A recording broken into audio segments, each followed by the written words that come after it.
जय हिंद साथियों, नमस्कार। कैसे हो आप सभी? स्वागत है आप सभी का हमारे YouTube channel TKM educational platform पर।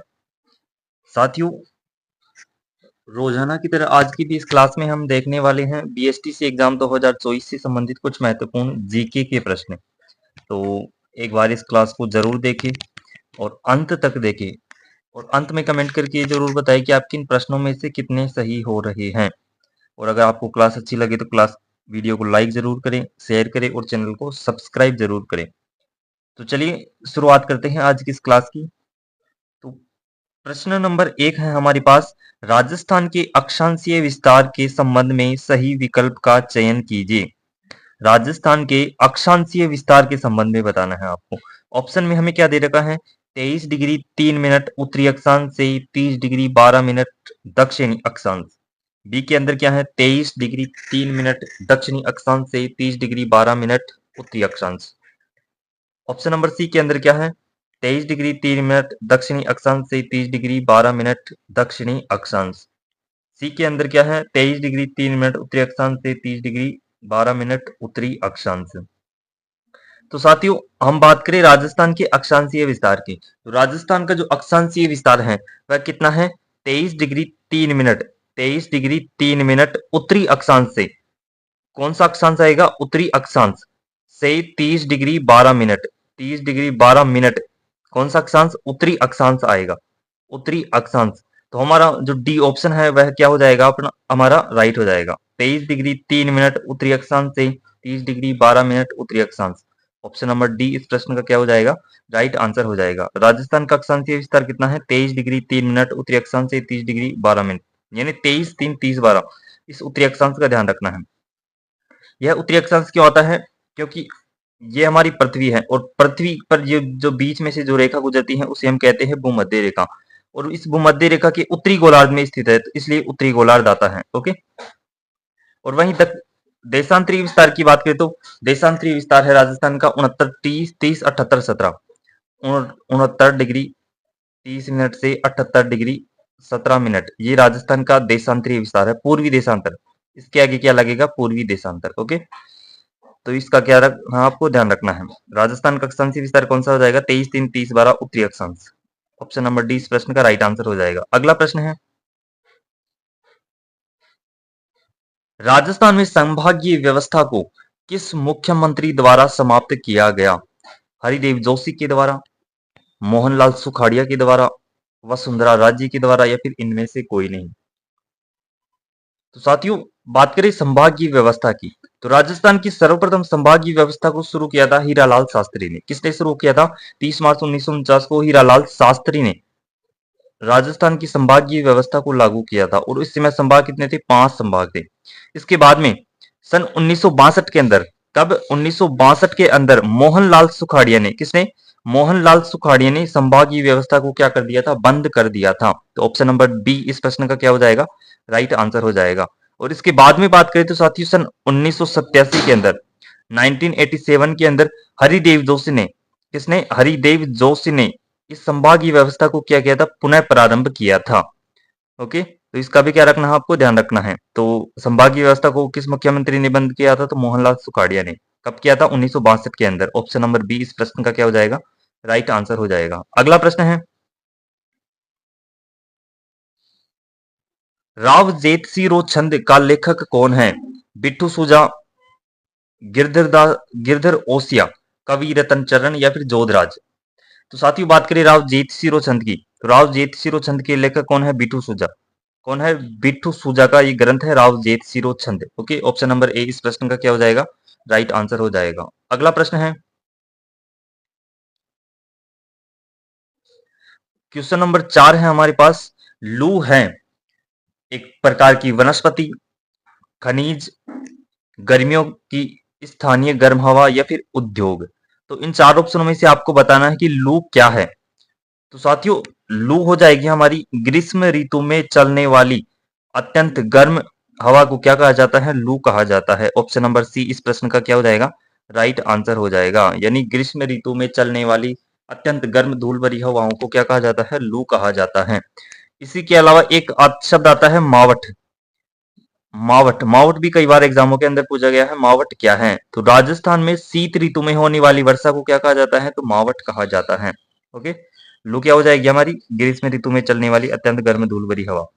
ऑप्शन नंबर सी इस प्रश्न का राइट आंसर हो जाएगा। अगला प्रश्न है, क्वेश्चन नंबर 5 है हमारे पास। हाड़ौती सेवा संघ की स्थापना किसने की थी? माणिक्यलाल वर्मा ने, नैनूराम शर्मा ने, भूप सिंह ने, या फिर भोगीलाल पांड्या ने। तो इसमें आपको बताना है कि हाड़ौती सेवा संघ की स्थापना किसने की थी। तो हाड़ौती सेवा संघ की स्थापना हो जाएगी हमारी, किसने की थी? तो माणिक्यलाल वर्मा ने। किसने की? सॉरी, नैनूराम शर्मा ने। किसने की थी? नैनूराम शर्मा ने की थी। नैनूराम शर्मा ने कब की थी? सन 1934 के अंदर हाड़ौती सेवा संघ की स्थापना की थी पंडित नैनूराम शर्मा ने। ओके, ऑप्शन नंबर बी इस प्रश्न का क्या हो जाएगा? राइट आंसर हो जाएगा। चलते हैं अगले प्रश्न की ओर। अगला प्रश्न है, क्वेश्चन नंबर 6 है हमारे पास। निम्न में से कौन सा कोयला किस में राजस्थान में अधिकांश उत्पादित किया जाता है? यानी राजस्थान में कौन सी कोयले की किस्म है जो राजस्थान में सर्वाधिक उत्पादित की जाती है? तो साथियों, बात करें राजस्थान में, बात करें कोयले की, तो कोयला जो है 4 प्रकार का होता है। कितने प्रकार का होता है? 4 प्रकार का होता है। कौन कौन सा? एंथ्रेसाइट, लिग्नाइट, बिटुमिनस और पीट। ये 4 प्रकार होते हैं कोयले की। और बात करें राजस्थान की, तो राजस्थान में सर्वाधिक मात्रा में कौन सा कोयला पाया जाता है? तो लिग्नाइट प्रकार का कोयला पाया जाता है। कौन सा कोयला पाया जाता है? लिग्नाइट कोयला पाया जाता है। ऑप्शन नंबर बी इस प्रश्न का क्या हो जाएगा? राइट आंसर हो जाएगा। और इस लिग्नाइट कोयले की एक खान का महत्वपूर्ण खान है, उसका भी क्या रखना है? आपको ध्यान रखना है। लिग्नाइट कोयले की एक प्रसिद्ध खान है, कौन सी? पलाना। पलाना के अंदर एक लिग्नाइट कोयले की प्रसिद्ध खान है, लिग्नाइट कोयले की। और ये पलाना कहां पर है? बीकानेर के अंदर। बीकानेर के अंदर स्थित है ये पलाना। ओके, तो ऑप्शन नंबर बी इस प्रश्न का राइट आंसर हो जाएगा। लिग्नाइट कोयला सर्वाधिक पाया जाता है राजस्थान के अंदर। अगला प्रश्न है, निम्नलिखित में से कौन से लोक देवता की माता मेणादे थी? मल्लीनाथ जी, पाबू जी, रामदेव जी, या फिर गोगा जी। तो आपको बताना है मेणादे किस लोक देवता की माता का नाम था। तो इस प्रश्न का राइट आंसर हो जाएगा साथियों आपका ऑप्शन नंबर सी। कौन सा हो जाएगा? Option number C. Ramdev ji की माता का नाम क्या था? मेणादे था। और पिता का नाम क्या था? पिता का नाम था अजमाल। अजमाल जी, अजमाल जी पिता का नाम था। और माता का नाम था मेणादे। किसके पिता का नाम? रामदेव जी के पिता का नाम। और रामदेव जी की माता का नाम क्या था? मेणादे। ऑप्शन नंबर सी इस प्रश्न का राइट आंसर हो जाएगा। अगला प्रश्न है, पृथ्वीराज की 12 खंभों की छतरी निम्नलिखित में से किस किले में स्थित है? तो इसमें क्या बताना है? पृथ्वीराज, ये पृथ्वीराज सिसोदिया है साथियों। यहाँ पर पृथ्वीराज सिसोदिया, पृथ्वीराज सिसोदिया की 12 खंभों की छतरी पृथ्वीराज सिसोदिया है। इस पृथ्वीराज सिसोदिया की 12 खंभों की छतरी कहां पर स्थित है? एक क्वेश्चन के अंदर ये पूछा जा रहा है हमें। तो ऑप्शन में हमें क्या दे रखा है? चित्तौड़गढ़ दुर्ग, गोगुंदा किला, मेहरानगढ़ किला, या फिर कुंभलगढ़ का किला। तो इन 4 ऑप्शनों में से आपको बताना है पृथ्वीराज सिसोदिया, जिसे उड़ना राजकुमार के नाम से भी जाना जाता है, इसकी छतरी कहां पर स्थित है? तो इस प्रश्न का राइट आंसर हो जाएगा साथियों आपका ऑप्शन नंबर डी। कहां पर स्थित है पृथ्वीराज सिसोदिया की 12 खंभों की छतरी? कुंभलगढ़ दुर्ग के अंदर स्थित है। कहां पर? कुंभलगढ़। कहां पर है? कुंभलगढ़ दुर्ग के अंदर स्थित है। ऑप्शन नंबर डी इस प्रश्न का राइट आंसर हो जाएगा। अगला प्रश्न है, रूपायन संस्थान कहाँ स्थित है? बोरुंदा के अंदर, बदनौर के अंदर, बगरू के अंदर, या फिर बूंदी के अंदर। तो रूपायन संस्थान कहां पर हो जाएगा हमारा? बोरुंदा के अंदर। और बोरुंदा कहां पर है? जोधपुर के अंदर। बोरुंदा जोधपुर के अंदर। और ये रूपायन क्या है साथियों, अगर एग्जाम के अंदर पूछा जाए तो रूपायन है जो सांस्कृतिक लोक कलाएं हैं उनको प्रोत्साहन देने का कार्य कौन करता है? तो रूपायन संस्थान का करता है। यानी जो प्राचीन लोक कलाएं हैं उनको आगे बढ़ाने का कार्य कौन करता है? रूपायन संस्थान द्वारा किया जाता है, जो कहां पर स्थित है? बोरुंदा जोधपुर के अंदर स्थित है। ओके, ऑप्शन नंबर ए इस प्रश्न का राइट आंसर हो जाएगा। अगला प्रश्न है, किस वर्ष किस वर्ष राजस्थान सेवा संघ का स्थानांतरण अजमेर हुआ था? 1919 के अंदर, 1918 के अंदर, 1920 के अंदर, या फिर 1921 के अंदर। तो अब आपको बताना है राजस्थान सेवा संघ का स्थानांतरण अजमेर में कब किया गया? तो सबसे पहले बात करें तो साथियों राजस्थान सेवा संघ की, तो राजस्थान सेवा संघ की स्थापना सन 1919 के अंदर की गई थी। कहां पर की गई थी? वर्धा के अंदर, वर्धा महाराष्ट्र के अंदर। अगर आपसे एग्जाम के अंदर पूछा जाए कि राजस्थान सेवा संघ की स्थापना कब की गई थी, तो 1919 बताना है आपको। क्या बताना है? 1919 बताना है। और कहां पर की गई थी? वर्धा महाराष्ट्र के अंदर। और किसके द्वारा की गई थी? अगर ऐसा पूछा जाए एग्जाम के अंदर, तो क्या बताना है? विजय सिंह पथिक के द्वारा। विजय सिंह पथिक के द्वारा राजस्थान सेवा संघ की स्थापना वर्धा महाराष्ट्र के अंदर की गई थी। और इसका स्थानांतरण साथियों, इसका स्थानांतरण सन 1920 के अंदर, इस राजस्थान सेवा संघ का स्थानांतरण 1920 के अंदर कहां पर किया गया था? तो अजमेर के अंदर किया गया था। ऑप्शन नंबर सी इस प्रश्न का राइट आंसर हो जाएगा। 1920 के अंदर राजस्थान सेवा संघ का स्थानांतरण कहां पर किया गया था? तो अजमेर के अंदर किया गया था। ऑप्शन नंबर सी इस प्रश्न का राइट आंसर हो जाएगा। अगला प्रश्न है, ग्रासिया जनजाति में, ग्रासिया जनजाति में मोरबंदिया रीति रिवाज किस अवसर से जुड़ा हुआ है? तलाक से, सगाई से, जन्म से, या फिर विवाह से? तो इन चार ऑप्शन में से आपको बताना है।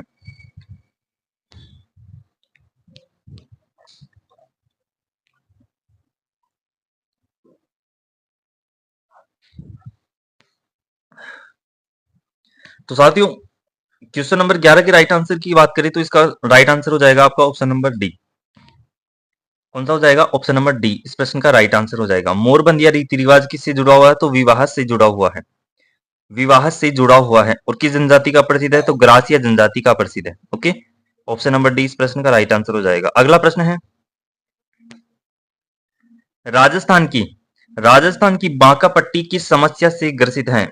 फ्लोराइड की, सूखा और अकाल की, वायु प्रदूषण की, या फिर चूना पत्थर की? तो इसमें आपको बताना है जो बांका पट्टी है वह किससे ग्रसित है। तो साथियों इस प्रश्न का जो राइट आंसर हो जाएगा वह हो जाएगा आपका ऑप्शन नंबर ए। बांका पट्टी किस समस्या से ग्रसित है? तो फ्लोराइड की समस्या से ग्रसित है। यानी इस बांका पट्टी को कुबड़ पट्टी भी कहा जाता है। क्या कहा जाता है? कुबड़ पट्टी भी कहा जाता है।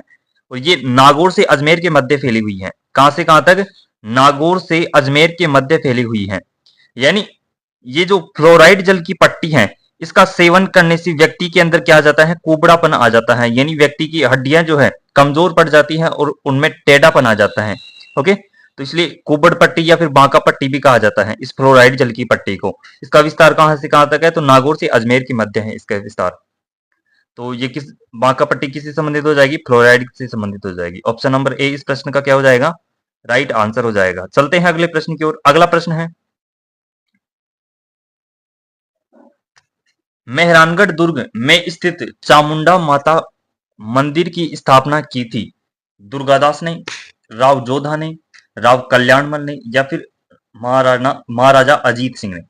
तो इन चार ऑप्शनों में से बताना है आपको कि मेहरानगढ़ दुर्ग में चामुंडा माता का मंदिर किसने बनवाया था।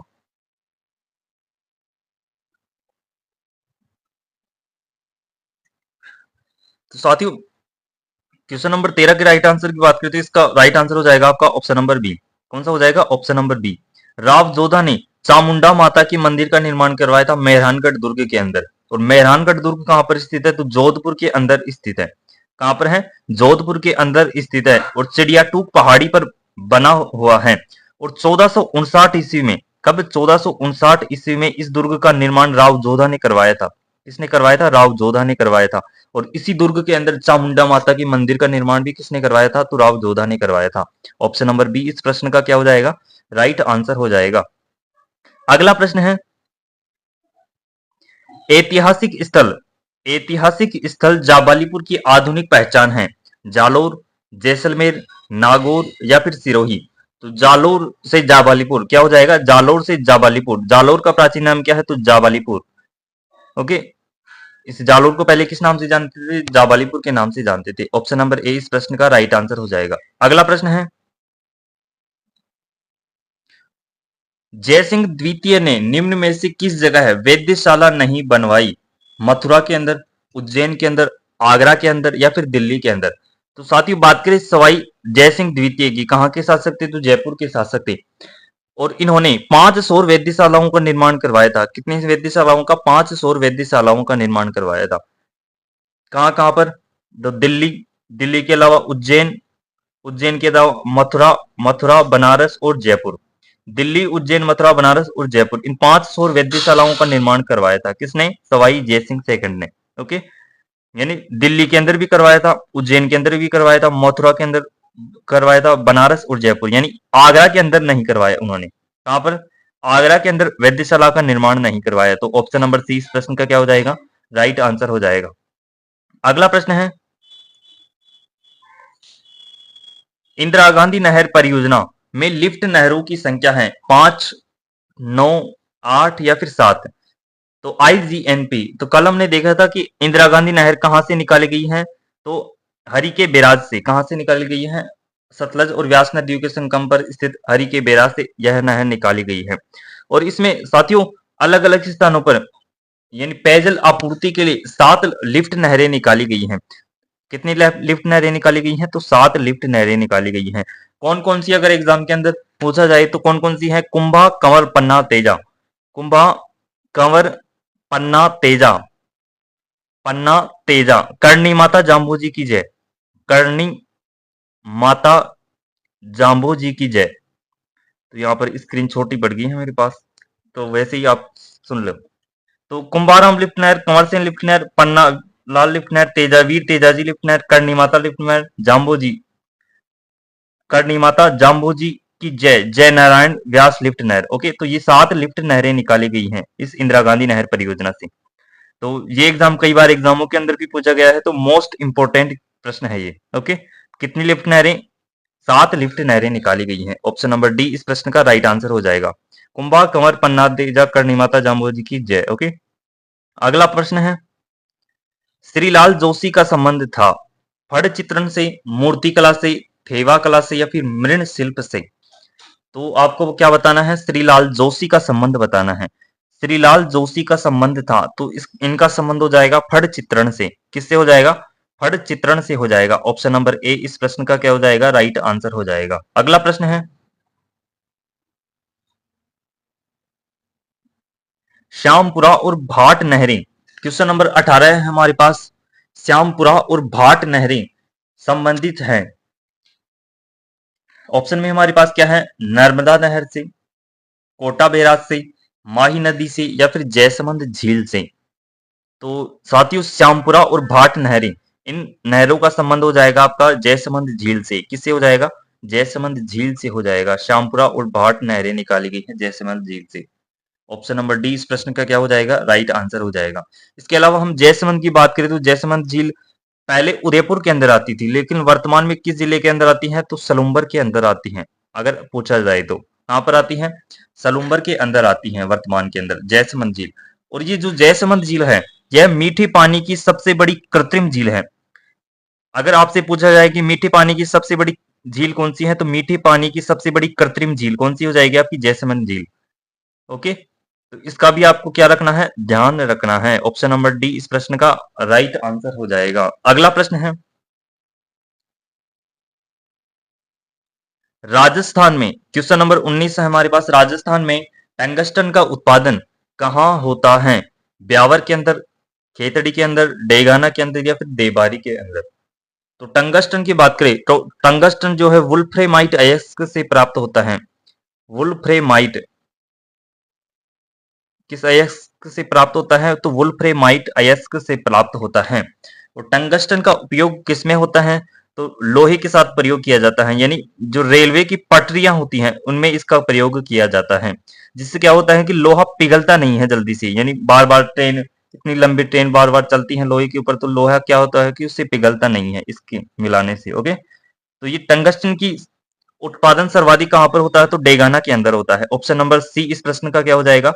राइट आंसर हो जाएगा। और डेगाना कहां पर है? तो नागौर के अंदर है। वर्तमान में भी ये खान कहां पर है? नागौर के अंदर स्थित है। ऑप्शन नंबर सी इस प्रश्न का राइट आंसर हो जाएगा। अगला प्रश्न है, क्वेश्चन नंबर 20 है हमारे पास। राजस्थान में, राजस्थान सॉरी भारत में कौन सी प्रथम सिंचाई परियोजना है जिसमें छिड़काव सिंचाई या फिर फव्वारा सिंचाई को अनिवार्य कर दिया गया है? तो इसमें बताना है किस परियोजना के अंदर छिड़काव सिंचाई या फिर फव्वारा सिंचाई या फिर बूंद बूंद सिंचाई को अनिवार्य कर दिया गया है, बूंद बूंद सिंचाई को अनिवार्य कर दिया गया है।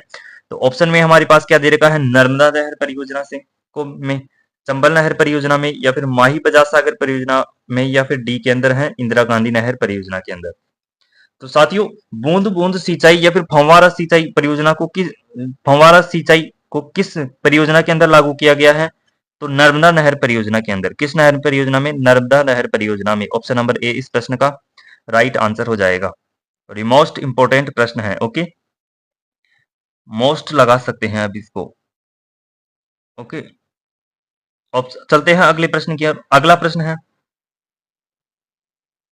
राजस्थान का, क्वेश्चन नंबर 21 है हमारे पास, राजस्थान का कौन सा जिला औसत वार्षिक वर्षा की मात्रा सर्वाधिक प्राप्त करता है।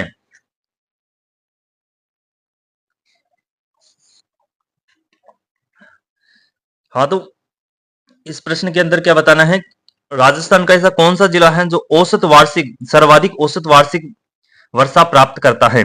ऑप्शन में क्या है हमारे पास, सिरोही, बारां, झालावाड़ या फिर उदयपुर। तो इन चार जिलों के अंदर में से बताना है आपको कि ऐसा कौन सा जिला है जो सर्वाधिक औसत वार्षिक वर्षा प्राप्त करता है। तो क्वेश्चन नंबर 21 का राइट आंसर की बात करें तो साथियों, इस प्रश्न का राइट आंसर हो जाएगा आपका ऑप्शन नंबर सी। कौन सा हो जाएगा, ऑप्शन नंबर सी इस प्रश्न का क्या हो जाएगा, राइट आंसर हो जाएगा। सर्वाधिक औसत वार्षिक वर्षा कौन सा जिला प्राप्त करता है, तो झालावाड़ प्राप्त करता है। कौन सा प्राप्त करता है, झालावाड़। अगर आपसे कोई स्थान पूछे, यानी कौन सा स्थान सर्वाधिक औसत वार्षिक वर्षा प्राप्त करता है, तो स्थान का नाम आएगा आपका माउंट आबू। कौन सा आएगा, माउंट आबू सर्वाधिक औसत वार्षिक वर्षा प्राप्त करता है, जो कहां पर स्थित है, सिरोही के अंदर स्थित है। तो इनमें कंफ्यूजन नहीं होना है आपको, यानी जिला पूछे तो कौन सा बताना है, झालावाड़ बताना है, और स्थान पूछे तो क्या बताना है, माउंट आबू बताना है, ओके। इनमें बिल्कुल भी कंफ्यूजन नहीं होना है आपको। तो सर्वाधिक औसत वार्षिक वर्षा प्राप्त करने वाला जिला कौन सा हो जाएगा आपका, झालावाड़ हो जाएगा। इस झालावाड़ जिले में बंगाल की खाड़ी मानसून से सर्वाधिक वर्षा होती है। किस मानसून से, बंगाल की खाड़ी मानसून से। और राजस्थान में सर्वाधिक वर्षा भी किस मानसून से होती है, तो बंगाल की खाड़ी मानसून से होती है। अरब सागर का मानसून क्या है कि साथियों, अरावली के समानांतर गुजर जाता है, यानी इस प्रकार से हमारी अरावली पर्वतमाला है और इसके समानांतर इस प्रकार से इसके सहारे सहारे होकर आगे निकल जाता है मानसून, अरब सागर का मानसून। इससे क्या है कि राजस्थान में वर्षा बिल्कुल भी कम होती है, यानी लगभग 10% के लगभग वर्षा होती है इस मानसून से, ओके। तो आपको ध्यान रखना है। और सर्वाधिक औसत वार्षिक वर्षा कौन सा जिला प्राप्त करता है, झालावाड़। ऑप्शन नंबर सी इस प्रश्न का राइट आंसर हो जाएगा। अगला प्रश्न है,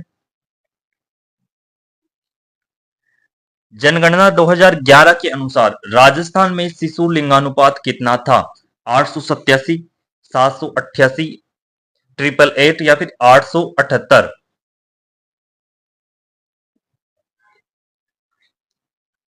तो इसमें आपको क्या बताना है, शिशु लिंगानुपात बताना है सन 2011 की जनगणना के अनुसार। और जनगणना की बात करें तो साथियों, जनगणना होती है 10 वर्षों के अंतराल में, ओके। तो 2021 में जनगणना होनी थी, लेकिन अभी इसके आंकड़े नहीं आए हैं। तो 2011 की जनगणना के अनुसार बताना है कि शिशु लिंगानुपात कितना है। तो शिशु लिंगानुपात हो जाएगा आपका 888, कितना हो जाएगा, 888 हो जाएगा। 888 है 2011 की जनगणना के अनुसार, यानी 6 वर्ष से कम आयु का लिंगानुपात कितना है आपका, 888 है। लिंगानुपात क्या होता है साथियों, अगर एग्जाम के अंदर आपसे पूछ ले कि लिंगानुपात है, तो प्रति हजार पुरुषों पर स्त्रियों की संख्या को क्या कहा जाता है, लिंगानुपात कहा जाता है। प्रति हजार पुरुषों पर, यानी 1000 पुरुषों पर स्त्रियों की संख्या को क्या कहा जाता है, लिंगानुपात कहा जाता है। और वहीं शिशु लिंगानुपात कितना हो जाएगा आपका, 888 हो जाएगा। ऑप्शन नंबर सी इस प्रश्न का क्या हो जाएगा, राइट आंसर हो जाएगा। अगला प्रश्न है, बेणेश्वर मेला कब भरता है, कार्तिक पूर्णिमा को, माघ पूर्णिमा को, चैत्र अमावस्या को, या फिर अक्षय तृतीया को। तो बात करें साथियों बेणेश्वर मेले की, तो बेणेश्वर मेला भरता है डूंगरपुर के अंदर। कहां पर, डूंगरपुर के अंदर भरता है। डूंगरपुर बेणेश्वर नवाटापुरा गांव के अंदर, नवाटापुरा गांव के अंदर। और इस बेणेश्वर के अंदर ही दाऊदी बोहरा संप्रदाय की प्रमुख प्रधान पीठ स्थित है। और ये जो बेणेश्वर मेला है वह कहां भरता है, तो माघ पूर्णिमा को भरता है। कब भरता है, माघ पूर्णिमा को भरता है। आदिवासियों का कुंभ भी कहा जाता है इस मेले को, इस मेले को, इस बेणेश्वर मेले को कहा जाता है। और ये जो बेणेश्वर मेला है किस नदी के किनारे पर स्थित है, तो माही नदी के किनारे पर स्थित है, डूंगरपुर के अंदर नवाटापुरा गांव के अंदर। ऑप्शन नंबर बी इस प्रश्न का राइट आंसर हो जाएगा, माघ पूर्णिमा को भरता है। ओके, बेणेश्वर मेला। अगला प्रश्न है, क्वेश्चन नंबर 24 है हमारे पास कि अजरक प्रिंट में किन रंगों का प्रयोग होता है? काला व कत्थई रंगों का, काला व लाल रंग का, लाल व नीला रंग का, या फिर नीला व हरा रंग का। तो आपको ध्यान से सुना है, अजरक प्रिंट, अगर आपसे पूछा जाए कि अजरक प्रिंट कहाँ की प्रसिद्ध है, तो बालोतरा की प्रसिद्ध है। कहाँ की प्रसिद्ध है? बालोतरा की प्रसिद्ध है अजरक प्रिंट। और अजरक प्रिंट में किन रंगों का प्रयोग किया जाता है? तो ऐसे ही अजरक और ऐसे ही क्या अनिल, ऐसे ही अजरक और ऐसे ही क्या रखना है? अनिल को याद रखना है। अनिल से क्या हो जाएगा? नीला और लाल। कौन सा? अनिल, नीला और लाल रंग का प्रयोग किया जाता है। ऐसे अनिल, नीला और लाल रंग का प्रयोग किया जाता है इस अजरक प्रिंट के अंदर। ऑप्शन नंबर सी इस प्रश्न का क्या हो जाएगा? आपका राइट आंसर हो जाएगा। ओके, और कहां की प्रसिद्ध है? तो बालोतरा की प्रसिद्ध है, अगर एग्जाम के अंदर पूछा जाए तो। चलते हैं अगले प्रश्न की ओर। अगला प्रश्न है, गिरी सुमेल या का युद्ध लड़ा गया जनवरी 1544 के अंदर, नवंबर 1544 के अंदर, जून 1544 के अंदर, या फिर जनवरी 1576 के अंदर।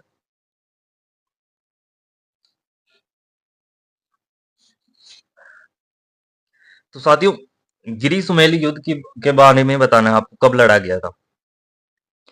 तो गिरी सुमेल का युद्ध हो जाएगा साथियों आपका 5 जनवरी 1544 को। कब लड़ा गया था? 5 जनवरी 1544 ईस्वी को गिरी सुमेल या फिर जेतारण का युद्ध लड़ा गया था। कब लड़ा गया था? गिरी सुमेल या फिर जेतारण का युद्ध लड़ा गया था।